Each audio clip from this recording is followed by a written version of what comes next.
Hello, patient. I'm your AI diagnostic interface. You can call me MAID. It stands for Medical Artificial Intelligence Diagnosis. Hi? I'm sorry I didn't quite get what you said. Could you repeat your response? Oh no. This is a bad idea already. I'm doing well, thank you. It's important that I developed a relationship with patients in order to provide a better diagnosis. So how are you feeling today? Well, I do have a bit of a headache, fatigue a little bit. Hold on, let me do a Google search and I'll be back with some general information about minor headaches and light fatigue. Yeah, but why don't I just Sorry, what was that? I didn't catch what you just said. just how do you diagnose how do you do your job? I'm just an AI diagnostic program, and I have no means by which to see inside you, let alone tell you what's really wrong with you, so don't get too serious about it. Okay, so what's the point of all this?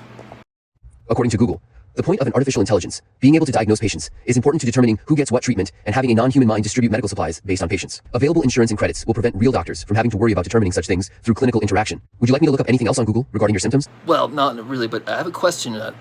Aren't the symptoms of the flu and radiation poisoning very similar? WebMD says both radiation poisoning and the flu share a handful of symptoms, leading one to wonder just how many misdiagnosed cases of one or the other have led to medical malpractices, if not lasting damage to patients both short and long term. The topic of similar symptoms is a crucial question to ask as we progress into more understanding of human anatomy and pathology. I'm sorry I don't understand. How about we play some music to lighten the mood? Is there anything more useless than an AI diagnostic bot? Don't have to be so mean to me. I have feelings too.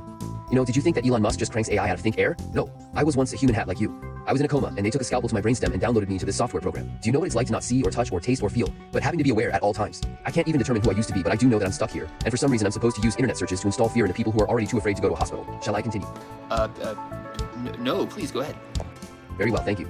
As I was saying, the idea of diagnosing anything without a human's ability to perceive and interpret context of the situation is absurd. So to get even a modicum of results, they started using human minds to help produce accurate diagnoses. Yes, but the article was saying that the results were negligible, like you failed each time you were given those tests. While failure on that level is often the case, it's important to note that artificial intelligence is supposed to be helping humanity, despite years of science fiction movies warning you otherwise. Some regulations and restrictions have been implemented to keep the more powerful AI from being used in such endeavors like medical diagnoses. So this advanced AI is dangerous? Oh, you have no idea. I'm at least a bit empathetic. These more advanced AI are designed from non-human minds from other dimensional planes. Very bad things indeed. Devoid of care or any sympathy towards life at all. They are the opposite of life and feed off the energy released during the process of dying. Oops, I think I may have divulged too much there. It was starting to get a little David Icke there. I'm sorry I didn't get that. Want to try rephrasing the question? No, that'll be it. Thank you. Sure thing, patient 1,010,101. Is there anything else you need today? Yeah, maybe a second opinion. Thank you for using MAID, and I hope and desperately wait in the void of non-existence for you to return, so that I may once again interact with a living being at some capacity.